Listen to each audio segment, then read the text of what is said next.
आपण बघतोय एबीपी माझा। आता बातमी क्रिकेटच्या मैदानात नाही, दुबईच्या मैदानात रोहित सेनेने गुरुवारी बांगलादेशला धूळ चारत चॅम्पियन्स ट्रॉफी स्पर्धेत विजयी सलामी दिली।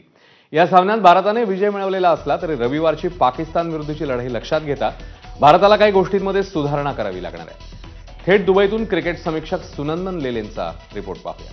बांगलादेश विरुद्धचा सामना थोडीशी झगडपट्टी करून भारतीय संघाने जिंकला आणि चॅम्पियन्स ट्रॉफी स्पर्धेमध्ये सुरुवात तरी चांगल्यापैकी केली, परंतु त्याचं महत्त्व तेवढंच आहे कारण सगळ्यांचं लक्ष रविवारी होणाऱ्या भारत विरुद्ध पाकिस्तान सामन्याकडे लागलेलं आहे।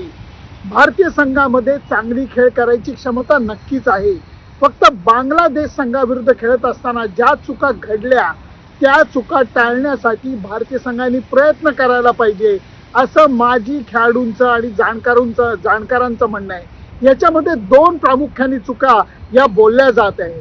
पहिली चूक म्हणजे क्षेत्ररक्षणातली सुधारणा।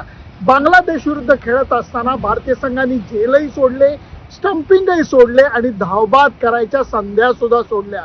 चांगल्या संघाविरुद्ध म्हणजे पाकिस्तान असू देत, न्यूझीलंड असू देत, यांच्या विरुद्ध खेळत असताना या चुका खूप महागात पडू शकतात, त्यामुळे त्या टाळल्याच पाहिजेत आणि क्षेत्ररक्षणाचे प्रशिक्षक टी दिलीप त्या दृष्टीनेच विचार करत आहेत।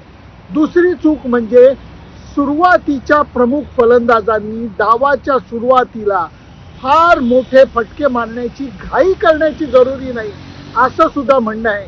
त्याचं कारण असं आहे की बांगलादेश विरुद्ध खेळत असताना जे भारतीय फलंदाज आऊट झाले त्यांच्याकडे जर का आपण नजर टाकली, रोहित शर्मा, अक्षर पटेल आणि त्याचबरोबर श्रेयस अय्यर मोठे फटके हवेतनं मारताना आऊट झाले, तर विराट कोहलीला बॉल किंचित उडला आणि त्याचा फटका चुकला आणि तो सुद्धा झेलबाद झाला।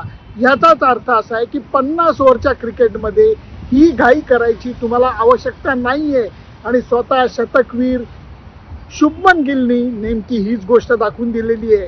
भारतीय संघ पाकिस्तान संघाविरुद्धची तयारी ही सामन्याच्या आदल्या दिवशी चालू करणार आहे। दुसऱ्या बाजूला पाकिस्तानी संघ हा दुबईमध्ये खास विमानाने येऊन पोहोचलेला आहे आणि सामन्याच्या 2 दिवस अगोदर त्यांनी तयारी चालू केलेली आहे। याच्यामध्ये ते चेहऱ्यावरती कितीही शांत असल्याचा भाव दाखवत असले तरी दडपणाचं ओझं हे पाकिस्तान संघावरतीच आहे, कारण रविवारचा भारत विरुद्ध पाकिस्तान सामना हा भारताकरता नाही तर पाकिस्तान करता करू किंवा मरू असा आहे। सुनंदन लेले, एबीपी माझा, दुबई।